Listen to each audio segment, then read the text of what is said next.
Aguardando aqui as... Boa noite, pessoal. Meu nome é Guilherme, sou coordenador técnico da Deragro. Deragro, distribuidor de insumos agrícola, que atua na região dos Campos Gerais, nossa sede em Ponta Grossa. E hoje estamos aqui com a nossa segunda edição aí do Deragro Digital, mais uma live, trazendo conhecimento aí para todos do ramo agrícola.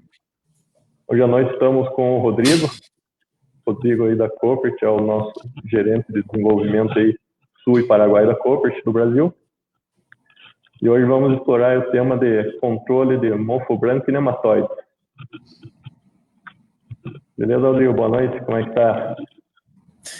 Boa noite, Guilherme, como vai? Tudo bem? Tudo certo. Coisa boa. Obrigado aí pelo convite, né? Para nós é uma honra, uma satisfação estar participando aí desse evento junto com a Deragro, né? A Deragro sempre na frente, né? Inovando, trazendo informações para os clientes, para os agricultores em geral aí do Campos Gerais e as regiões de atuação da Deragro como um todo.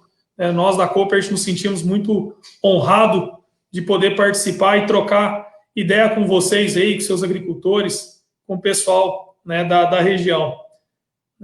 Como você disse, meu nome é Rodrigo Rodrigues, falo daqui de Uberlândia, né, da fria Uberlândia, não tão frio como vocês aí, né, Guilherme, mas um pouquinho de frio para nossas condições aqui.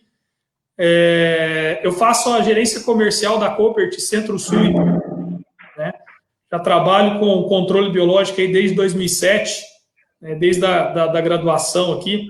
Então, nós já temos um tempinho bom de estrada aí, falando de mofo branco, falando de nematóide, falando de ferramentas biológicas para controle dessas enfermidades em geral, né? Então, nós, em nome da Koppert, eu, em nome da Koppert, agradeço bastante aí o convite e, enfim, estamos à disposição e espero poder contribuir, né, com o conhecimento de vocês aí, no máximo que eu puder. É isso, obrigado, Rodrigo, obrigado pela parceria. Só lembrando, pessoal, que a gente está ao vivo aí no Facebook da Deragro, no Instagram, deragro.br, e a live também vai ficar gravada aí no nosso YouTube, Deragro Digital canal. Se inscreve, pessoal, para acompanhar aí todo o conteúdo que a gente vai trazer nas próximas semanas aí, tanto técnico como comercial. Rodrigo, queria conversar um pouco com você aí sobre o mercado de biológicos, que hoje é uma tendência aí do agro. O Brasil já é o terceiro país na agricultura mundial em adoção de biológicos e tem muito ainda para crescer.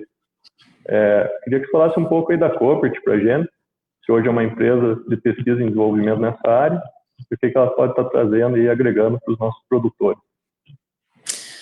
Maravilha. Guilherme, de fato, né, produtos biológicos, né, controle biológico em si, ela é uma prática relativamente antiga, né? Quando a gente estuda na faculdade, ou vê lá atrás, né, nós mesmos agricultores, os ensinamentos antigos, que é a preservação de inimigos naturais, manejo integrado de pragas e doenças, né, são assuntos aí que a gente já ouviu em algum momento falar a respeito, né? De fato, dos últimos 10 anos para cá, eu diria que 10 anos para cá, tudo isso se intensificou, né, de forma muito rápida e direta. E eu atribuo, basicamente, a 3 principais fatores, Guilherme. Primeiro, né, hoje o consumidor final, né, seja ele cliente final de um HF ou cliente final de uma soja, de uma commodity, ele tem quase que exigido, né, do agricultor aí uma certa rastreabilidade da produção, né? Então, ele tem procurado, né, pedir para esse agricultor ferramentas mais sustentáveis de cultivo da lavoura dele. Então, o consumidor ele puxa muito essa regra, né? Questões técnicas também, o quanto que se evoluiu dentro desse segmento nos últimos 10 anos.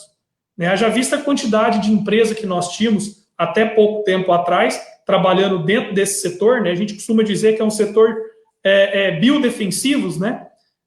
Tinha poucas empresas e recentemente a gente hoje fala de mais de 30, 40 empresas trabalhando com produtos nessa linha, né? Então, dentro dessa linha, as questões técnicas também têm ganhado peso considerável. Então, o agricultor ele tem buscado alternativa, né? Então, quando ele busca alternativa, ele impulsiona todo esse mercado. Então, a gente costuma dizer que esses 3 principais fatores, consumidor final, questões técnicas e mercadológicas, tem de fato promovido aí o desenvolvimento e o crescimento dessas ferramentas biológicas, né? A gente é um setor que cresce em torno aí de 15% a 20% ao ano. Nós da Koppert crescemos em torno de 35% a 40% ao ano, tá? Tanto em faturamento quanto em área de atuação. Então, são números bem relevantes, são números bem interessantes, que faz com que tudo isso, de fato, chegue mais próximo do agricultor. E a Koppert, dentro desse cenário, ela é uma empresa líder em controle biológico no mundo, e aqui no Brasil não poderia ser diferente, né? Estamos aqui desde 2009, 2010, fizemos várias aquisições de empresas dentro do setor para chegar nessa posição que nós estamos hoje, né? Então, a Koppert tem mais de 53 anos de mercado a nível mundo, e aqui no Brasil, aí um pouco mais de 10 anos aí aqui no mercado brasileiro, né? Somos uma empresa holandesa, né? A sede aqui no Brasil é em Piracicaba, São Paulo, e tem uma sede também, tem uma outra linha de produção também em Charqueada, também em São Paulo, né? Ambas as linhas de produção nossa estão no estado de São Paulo, em Piracicaba e outra em Charqueada. Então, dali a gente distribui, né, micro-organismos, macro-organismos para o Brasil todo, né? Então, para nós, a gente, da Koppert, a gente, como se diz, né, Guilherme, a gente gosta de trabalhar com aquilo que faz bem, né? Realmente, trabalhar com a Koppert, levar mais sustentabilidade para o sistema de produção em geral, para nós, é muito interessante. Beleza, Rodrigo. Lembrando que a nossa ideia aqui é levar o conhecimento para a maior parte dos produtores aí, do pessoal que está assistindo a gente. Então, sempre que quiserem, podem participar pelos comentários. Se for, pessoal, envie da região onde estão falando, para a gente poder ajudar melhor ainda aí na dúvida. Beleza? Rodrigo, para começar, o tema aí de mofo branco e nematóide já vem sendo muito discutido há algum tempo. Nematóide agora mais em ênfase, mais em pauta, né? Mas a Koppert traz aí, como você mesmo falou, o biomanejo, fugindo um pouco daquele manejo estritamente químico, trazendo aí uma nova alternativa para agregar aí no nosso manejo integrado, né? Queria que você falasse um pouquinho mais do tricodermil, que é o tricoderma da Koppert, que hoje ele seria o único tricoderma que controla tanto fungos de solo e mofo branco, como também nematóides, é isso? Exatamente, Guilherme. Falando um pouco dessa estruturação como um todo, né, tem uma frase do Fernando Gini Andreotti, né, professor de microbiologia lá da Exalc, bem interessante. Ele diz o seguinte, que a associação entre plantas e micro-organismos tampona um sistema produtivo, né, tornando menos suscetível ao estresse e a menos dependente de suprimentos artificiais da necessidade que aquelas plantas eventualmente tenham, né? O que isso quer dizer? Quando você hoje utiliza produtos biológicos, ferramentas biológicas, fungo, vírus, bactéria, dentro do seu sistema de produção, né, você está, de alguma forma, enriquecendo, né, trazendo à vida novamente aquele sistema de produção, né? O monocultivo, que é o que a gente usualmente faz, aí soja, milho, só soja ou só milho, isso de fato seleciona muito patógeno, né? Então, nada mais sensato do que nós repovoarmos esse sistema de produção com micro-organismos. O tricodermil, no caso, é um dos produtos mais estudados, trabalhados e comercializados a nível mundo, né? E aqui no Brasil não é diferente, né? A Koppert, ela tem aí o tricodermil, que é o Tricoderma harziano, cepa 1306, uma cepa de Exalc, né, selecionada dentre várias cepas aí que foram apresentadas para Exalc na ocasião, da qual selecionou-se a cepa 1296, tanto é Tricoderma harziano Exalc 1306, desculpa. E dentro dessa cepa, nós tivemos a grata surpresa, né, de não só controlar fungos de solo, tanfusário, risoctônia, macrofomina, pitium, o próprio esclerotínia, mofo branco, que é um dos temas também da nossa conversa, como nematóides. De fato, é a única cepa, né, que hoje tem registro tanto para biofungicida quanto para bionematicida. Isso é uma exclusividade nossa da Koppert, dado, né, de fato, a cepa e dada a exclusividade da cepa, que é o Tricoderma harziano aí, 1306, tá? Beleza, Rodrigo. Aproveitando aí que falou que ele controla os nematóides, ele controla todos os tipos de nematóides que o pessoal posta veterinário e os produtores? Exato. Na verdade, assim, a forma de ação, né, do tricodermil, do tricodermil em cima de nematóide, ele se dá por repelência, né? Ele cria, na verdade, né, uma risocompetência ali, né? Todos nós sabemos que o nematóide ele se orienta, na verdade, pelos exudatos radiculares, né? Então, quando você tem ali, por exemplo, você vai plantar a sua soja, né? Você está plantando ali, a partir do momento que aquela semente ela começa a emitir o tubo germinativo dela ali, né? A radícula, a radicela e tudo mais, já produz exudatos, né? Já produz exudatos, açúcares, e isso é um atrativo para o nematóide. Essa rizosfera, estando colonizada por um fungo, como o tricodermil, por exemplo, esse tricodermil ele cria ali um envoltório de segurança em volta desse sistema radicular. E qualquer fungo ou nematóide que tenta se aproximar, ele é ou repelido, né, ou ele é repelido por substâncias voláteis, por metabólitos voláteis que o próprio tricodermil produz, né, ou em menor porcentagem ele é controlado, e também existe algumas outras enzimas que o tricodermil produz, que essas enzimas também são degradadoras aí da parede celular do próprio nematóide. Quer dizer, nós temos aí formas de ação, mecanismos de ações diferentes, né, para controle de diversos tipos de nematóide. E daí eu te trago aqui todos os nematóides, Guilherme, pelo seguinte: praticamente todos eles têm uns hábitos muito semelhantes, né? Apesar de o Pratylenchus, por exemplo, se desenvolver praticamente todo o ciclo dele dentro da planta, né, em algum momento ele está a nível de solo. E ele estando a nível de solo, assim como o heterodérico, o ameloidóide, ou seja, o cisto e o galho, né, também passam fase deles no solo, o tricodermil tem ação específica em cima, né? Então, essa é a vantagem, na minha opinião, de se trabalhar com um biofungicida e um bionematicida, né? Você tem uma gama de controle muito grande, né, do que você ter que ficar ali aplicando produto específico para aquele problema em si, entendeu? Beleza, Rodrigo. Aproveitando que falou dessa gama de controle do uso do produto, aqui na região sul agora a gente está começando uma época mais fria. O tricoderma aí, uma dúvida bem comum. Se é muito frio para a aplicação dele ou não? Posso realizar essa aplicação? Como que eu devo proceder? Olha, Guilherme, isso é uma dúvida muito comum da maioria dos agricultores, né?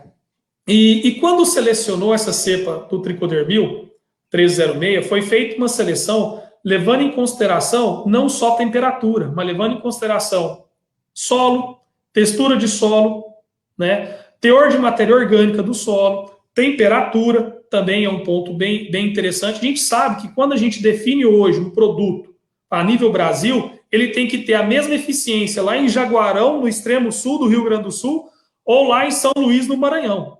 A gente não pode ter um produto específico para o sul, um produto específico para o centro-oeste, um produto específico para o norte ou nordeste. Não.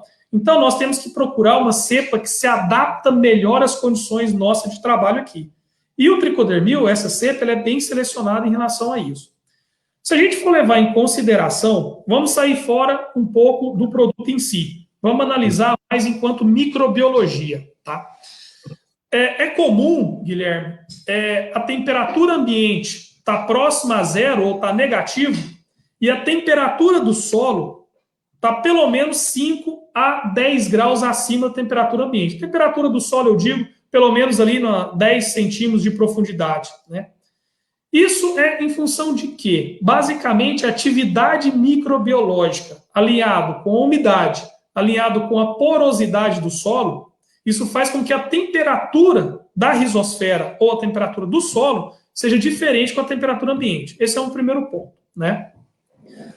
Trazendo isso agora, falando do próprio tricoderma em si e outros micro-organismos também, né?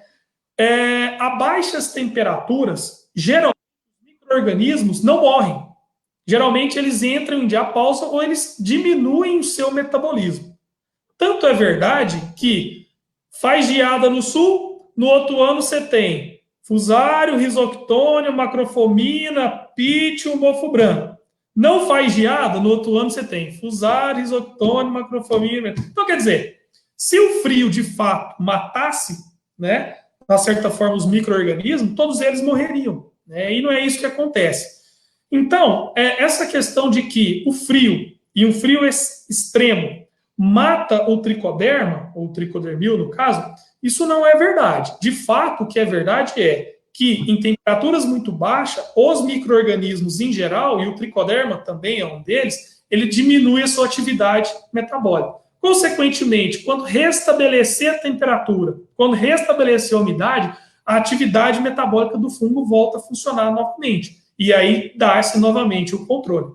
Entendeu? É, de fato, uma dúvida muito comum, Guilherme, principalmente produtores aí do Paraná, de Santa Catarina e Rio Grande, né? E a gente está passando por uma frente fria e está na hora de aplicar, né? Pós-colheita aí, então realmente a gente tem ouvido falar bastante nesse sentido. Então, eu trago aqui, basicamente, sintetizando, 3 questões. Primeiro, o próprio índice a própria temperatura basal do solo em função da atividade microbiológica. Segundo, a capacidade do tricoderma em si suportar baixas temperaturas e entrar aí em baixar o seu metabolismo, né? E o terceiro, o fato de ter cepas extremamente selecionadas para as diversas regiões do Brasil. Beleza, Rodrigo. Dentro disso ainda, eu posso misturar o tricodermil com qualquer produto químico aí? Não, cara, não pode, né? A Koppert, inclusive, sabendo disso, ela desenvolveu um aplicativo que chama Koppert Compatibilidade. Isso é um aplicativo que pode ser baixado por qualquer operadora, por qualquer iOS, smartphone, enfim, pode ser baixado por qualquer plataforma e é gratuito, onde ali vão constar vários ingredientes ativos e os produtos da Koppert.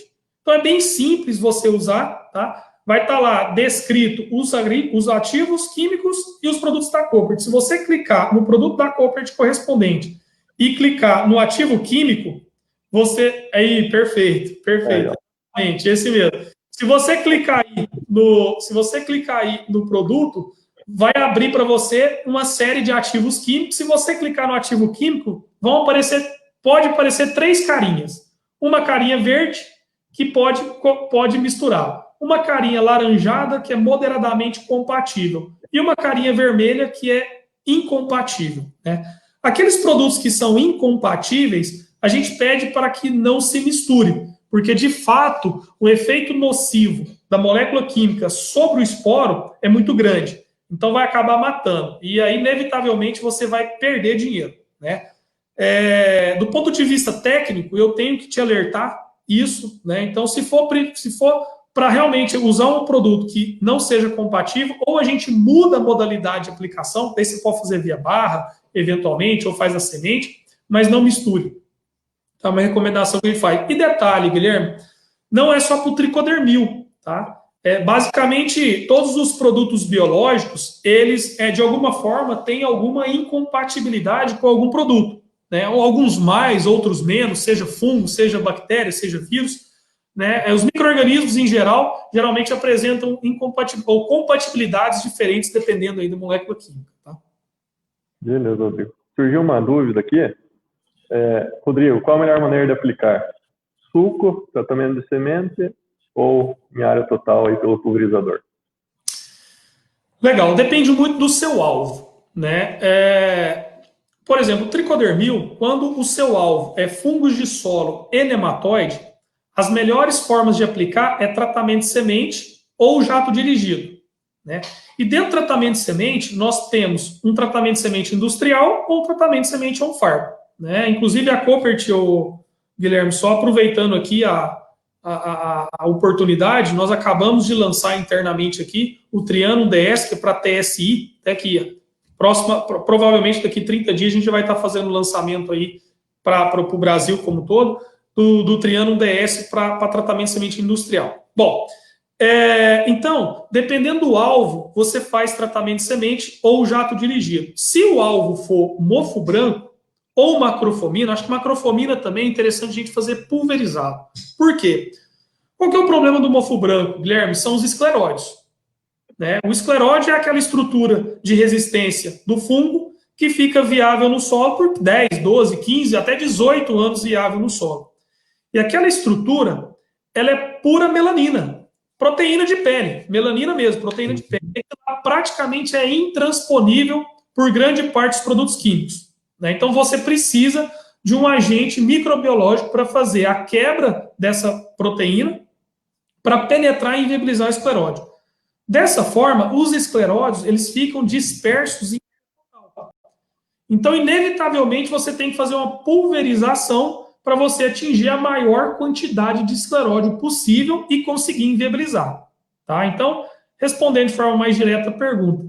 Alvo, fungos de solo. Aí eu digo fusário, risoctônia, pictium e às vezes até macrofomina, dependendo da pressão, tratamento, e nematóide, né, tratamento de semente ou jato dirigido.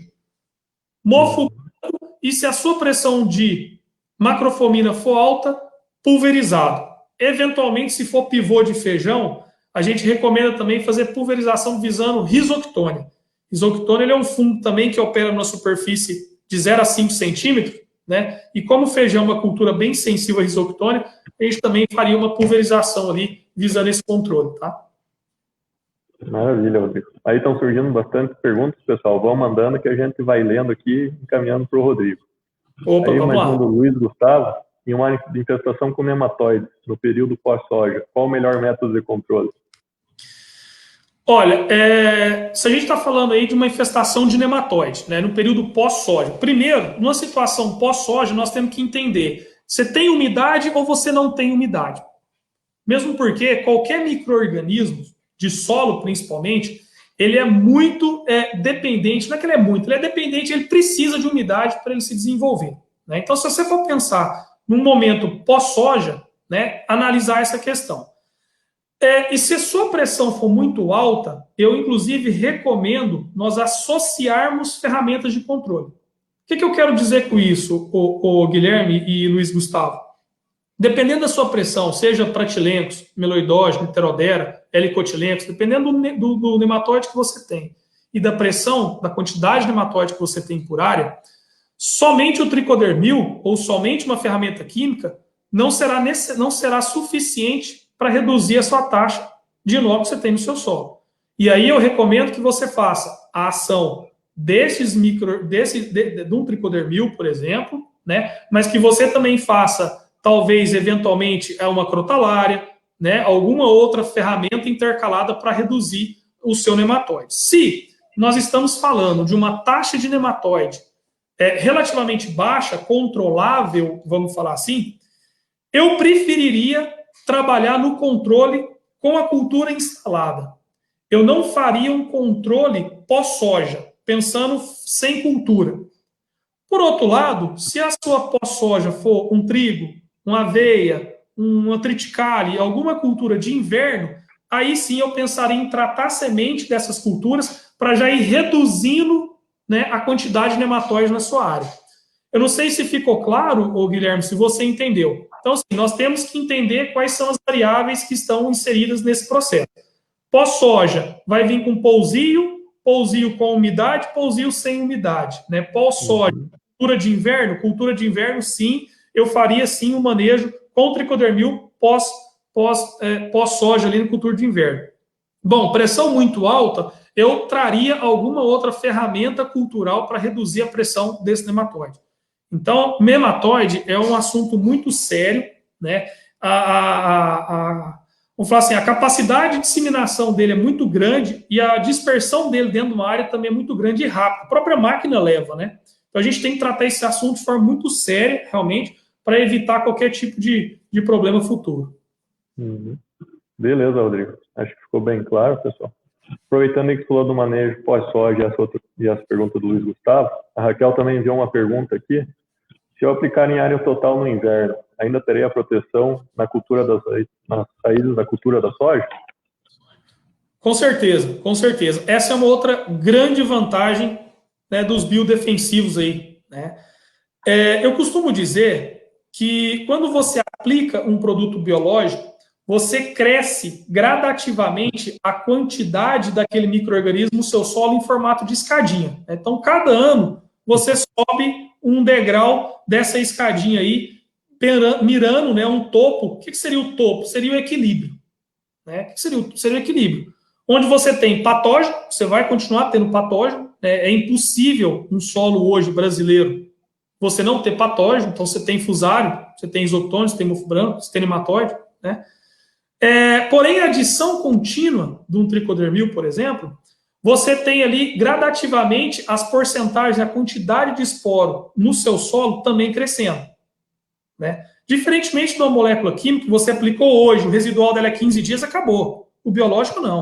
Ano após ano você vai subindo essa taxa, essa quantidade de micro-organismos no seu solo. Então, se você fazer uma aplicação pós-soja, com umidade, que é interessante dizer isso. Aí no sul não tem tanto problema, né, Guilherme? Graças a Deus, semana passada, apesar de a gente estar passando aí um período de estiagem, né, mas semana passada parece que deu uma chuvada boa aí.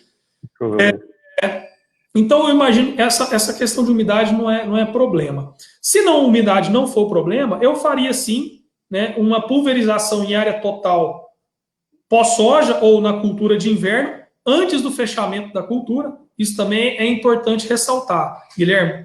O tricoderma, ele age no solo, né? Então, não adianta a gente pulverizar a folha, tá? Não adianta a gente pulverizar a folha. Então, se a cultura de inverno ainda estiver com as linhas entreabertas, aí sim a gente pode fazer a pulverização, tá? Ou pós-soja com umidade pode fazer a pulverização, que, inclusive, eu até faço uma sugestão, uma recomendação. Tanto é verdade que se você pulverizar agora, a sua cultura agora for milho, eventualmente milho verão, quando você plantar soja no próximo ciclo, você vai achar sabuco de milho colonizado pelo tricodermil. Ou seja, isso é um exemplo claro de que os micro-organismos, eles se desenvolvem ali na cultura e no solo, né, que é o ambiente, que é o habitat natural dele. Tá? Beleza, Rodrigo. Aproveitando aí, quanto tempo depois de aplicado o tricodermil ele começa já a agir no solo? Maravilha, é muito rápido, Guilherme. Só para a gente alinhar o entendimento também, o tricodermil ele é comercializado em esporos, né? Então você, o agricultor, ele compra esporos viáveis por ml, esporos viáveis por grama, né? O esporo é uma sementinha no fungo, né? As fases dessa sementinha, né, as fases do esporo do fungo, então ele vem. Então, primeiro ele germina, então ele começa a emitir o tubo germinativo dele, né? Isso com 4 horas na presença de umidade do solo, ele já começa a emitir o tubo germinativo dele, né? Então, o processo é muito rápido. Então, esse esporo, ele emite o tubo germinativo, ele vai ao processo de hifas, né, que é um branquinho ali, geralmente as hifas tal, são branquinhas, e aí ele tem todo o seu desenvolvimento para voltar a esporo novamente, né? Então, o tricodermil, a partir do momento que ele foi aplicado no solo, né, ele começa já a germinar com 4 horas em contato ali com a umidade do solo e já vai em busca do seu hospedeiro. Ou melhor, o hospedeiro já vai passando ali, ele já vai colonizando ele, entendeu? Então, é muito rápido o processo, né, para se iniciar. Porém, o ciclo, até ele voltar a esporo de novo, depende muito, depende de umidade, depende da carga de defensivo que é aplicada, depende da cultura, enfim. Mas realmente é muito rápido aí a ação do tricodermil. E isso é uma vantagem também, sabe, Guilherme? Aqui eu estou numa área que produz muito feijão irrigado. E nessa época de frio, planta-se muito nos pivôs e a semente demora a sair, né? Demora a germinar, né? E quando germina fica amarrado. E aquilo ali, né? Aquilo ali é uma fonte de nutrientes para micro-organismo patogênico, né? Então, assim, se você tiver um tricoderma lento, a hora que ele chegar, o risoctônio já chegou. A hora que ele chegar, o nematóide já chegou. Entendeu? Então, por isso que a gente precisa de um micro-organismo que tem uma velocidade muito grande aí a nível de solo. Beleza, Rodrigo. Pensando nessa agressividade e velocidade que você falou, às vezes surge a dúvida de que usar o tricodermil pode ser muito agressivo a ponto de prejudicar os outros organismos do solo. Isso é verdade? Não é verdade também. Isso é um outro paradigma que a gente também ouve demais e a gente está aqui para quebrar essa informação. E quebrar com informação técnica, tá, Guilherme? Na verdade é o seguinte, a microbioma do solo, né, todo aquele universo vivo do solo ali, você tem uma quantidade de micro-organismo ali que varia de 10 milhões a 10 bilhões de UFC por grama de solo. Tá? geralmente se tem aí em torno de 10 mil espécies de micro-organismo por grama de solo, né? Uma conta bem simples, se nós pegarmos a camada agricultável de 0 a 10 centímetros, em 1 hectare, você vai ter de 100 a 500 quilos de micro-organismo dentro desse solo. A adição do tricodermil nesse universo é uma areia, é um grãozinho de areia nesse universo todo, né? De vida, de atividade microbiológica nesse ambiente. Só que esse grãozinho de areia, ele é muito efetivo no controle de fitopatógenos, né? Então ele age muito rápido. E o que é a comida do tricoderma? É o fusário, é a risoctônia, é o mofo branco, é o nematóide. Então ele está muito mais preocupado em pegar essa comida dele, em controlar esses patógenos e esses fitonematóides, do que competir com espaço, com alimento, com outros micro-organismos também benéficos. E outra, mais uma vez eu repito, a quantidade de micro-organismos nesse solo é muito grande. Para a gente chegar a ponto de desequilibrar e tender somente para um lado de um tricodermil, talvez nem eu, nem você, nem os meus filhos, nem os seus filhos estarão aqui para ver isso, né? E isso se nós começarmos a fazer aplicação de 10 litros de tricodermil por hectare a partir de agora. Então, quer dizer, é muito difícil isso acontecer, tá? É muito difícil mesmo. Fora, Guilherme, a interação que existe entre os micro-organismos, né? Então, assim, é comprovadamente também conhecido o sinergismo que tem entre bactérias e fungos. Então, um ajuda o outro. Ao mesmo tempo que alguns são antagônicos, outros são sinérgicos, né?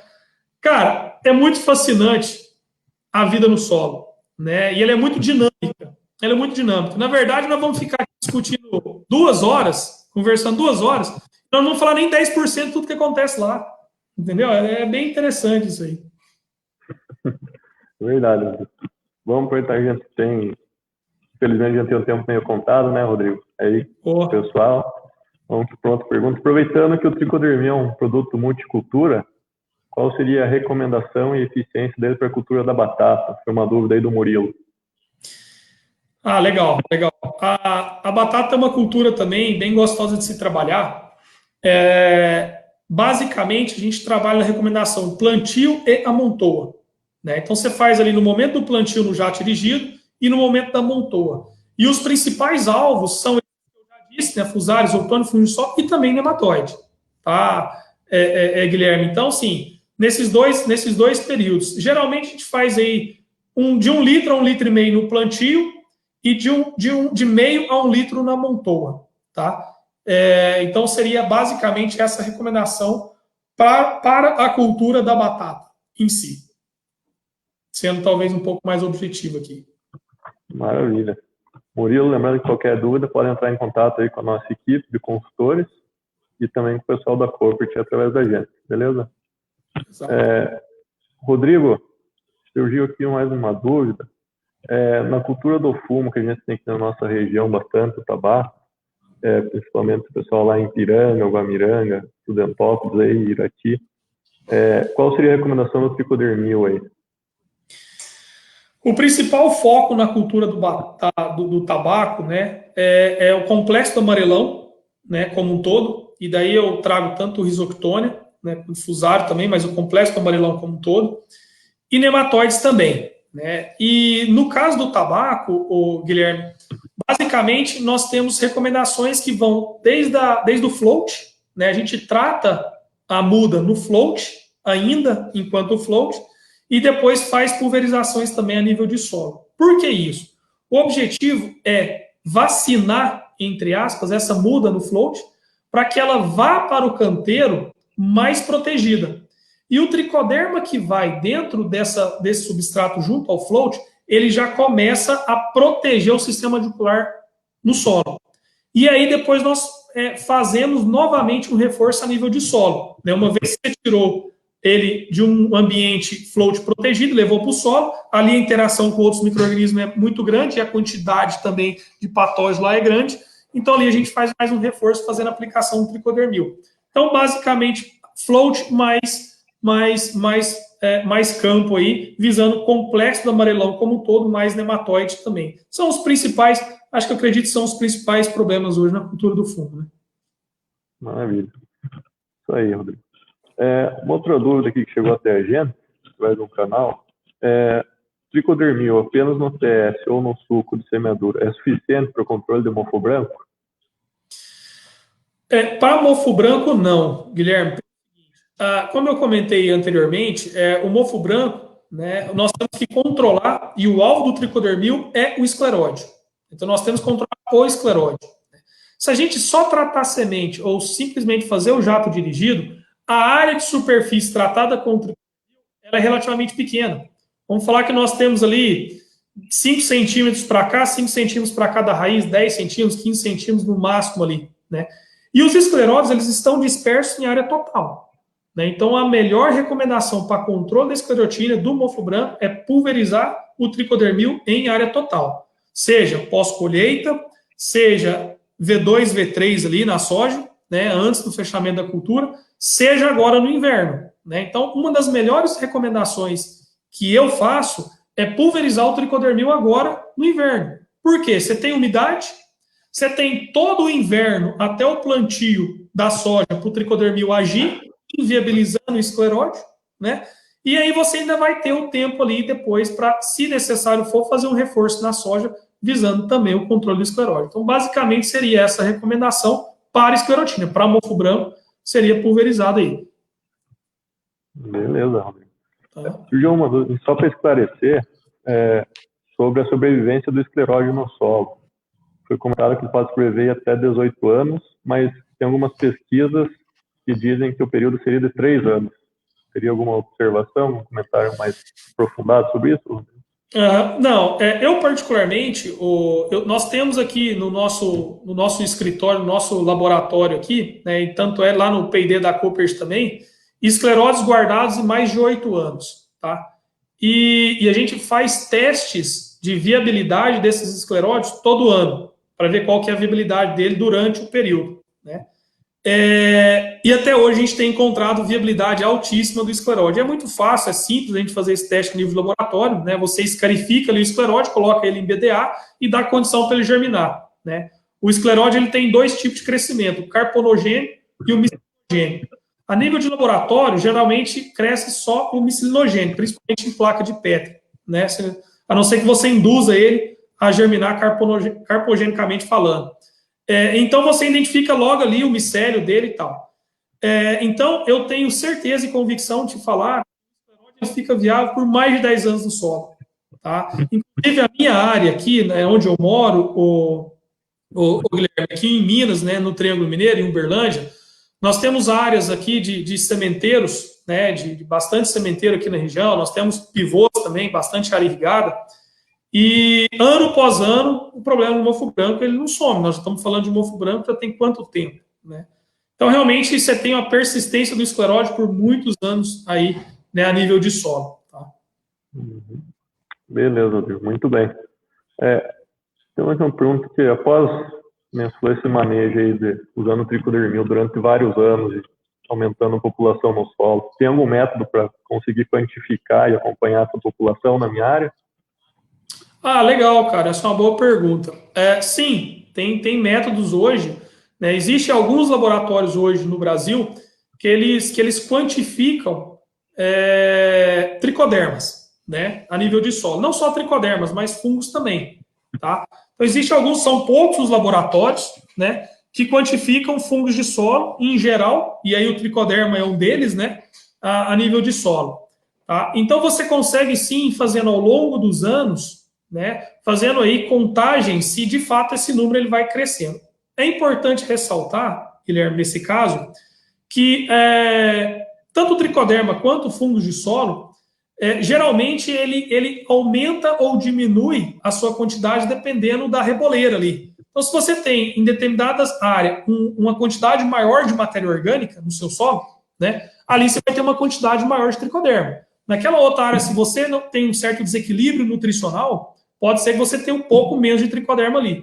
Então, só como sugestão, se você comprar o tricodermil da Deragro e todo ano for aplicar e quiser todo ano fazer esse acompanhamento, minha sugestão é que você georreferencie esse ponto, tá? Marque esse ponto e vai acompanhando esse ponto, a evolução dos micro-organismos nesse ponto gradativamente. É importante você também ter o marco zero, tá? O marco zero é sem aplicação. Senão você aplica, tira a análise, você já tem uma quantidade X lá. É interessante a gente comentar sobre isso. Mas hoje sim já tem laboratórios, eu poderia mencionar pelo menos 2 ou 3 aqui. Eventualmente depois fiquem à vontade de perguntar para a gente. Beleza, então, só aproveitando, quem tiver essa dúvida aí, o Rodrigo vai estar encaminhando para a gente. Pode entrar em contato com os consultores aqui da Deragro. A gente pode estar enviando para vocês o contato aí dos laboratórios. Aproveitar, Rodrigo, que o nosso tempo aqui, infelizmente, vai chegando já meio ao fim. Gostaria que você fizesse, se pudesse, para a gente, uma retrospectiva de tudo que foi falado entre os modos de aplicação aí do tricodermil e também controle tanto das fungos de solo, mofobranco e também de nematóide. Tentar dar uma resumida aí para quem entrou depois e acabou perdendo alguma dúvida. Maravilha, maravilha. Ô, Guilherme, se a gente for pensar, então, basicamente em controle de fungos de solo e nematóides. Tá? Fungo de solo, nós estamos falando de novo, né? A gente bateu bastante aqui em Fusarium, em Rhizoctônia, em Pictium, em Macrofomina, em nematóides, né? E em esclerotínia. Então, para cada alvo específico, né, a gente tem uma recomendação de momento de aplicação do tricodermil. Para fungos de solo, né, a opção é que nós façamos ou tratamento de semente, industrial ou on-farm, ou jato dirigido, para controle de nematóide e fungos de solo. O controle da esclerotínia, do mofo branco, o principal objetivo é inviabilizar a escleróide. Para que a gente consiga inviabilizar o escleróide, nós temos que fazer a pulverização do tricodermil em área total, tá? Para a gente conseguir ter a melhor superfície de contato ali, né, controlando esses escleróides. E quando se fala em micro-organismos em geral, né, o tricodermil ele é um produto extremamente adaptável, né? Fungos de solo em geral, né, nematóide e próprio mofo branco, né, o tricodermil tem uma ação muito direta. Como eu disse, então você tem tanto parasitismo, quanto produção de metabólitos secundários, inclusive, quanto competição, tá? Competição essa por espaço, por alimento, pela própria exudato radicular que a raiz da soja, do milho, do feijão produz, aquilo ali é alimento, tanto para o fusário quanto para o tricodermo. Eu prefiro ter tricodermo do que ter um fusário comendo, né, do meu açúcar que a minha raiz produz. Então, de uma certa forma, é relativamente simples a aplicação, né? Acho que todos os consultores da Deragro estão muito treinados e capacitados para tirar qualquer dúvida nesse sentido aí, junto aos agricultores, né? Aqui eu venho muito mais com o objetivo de quebrar alguns paradigmas, Guilherme, que você muito bem trouxe, por exemplo, sobrevivência do tricodermil em temperaturas baixas, né? A forma de ação dele, qual o momento de aplicar, né? Volta a refrisar essa questão da umidade, da necessidade da umidade. Então, esses assuntos são assuntos, a própria competição a nível de solo, né, com outros micro-organismos, né? Falam-se muito em competição, inclusive, com a própria Bradyrhizobia, né, que em muitos casos não é competição, é sinergismo, né, e a gente consegue provar isso cientificamente falando também. Então, quer dizer, existe uma interatividade muito grande no solo.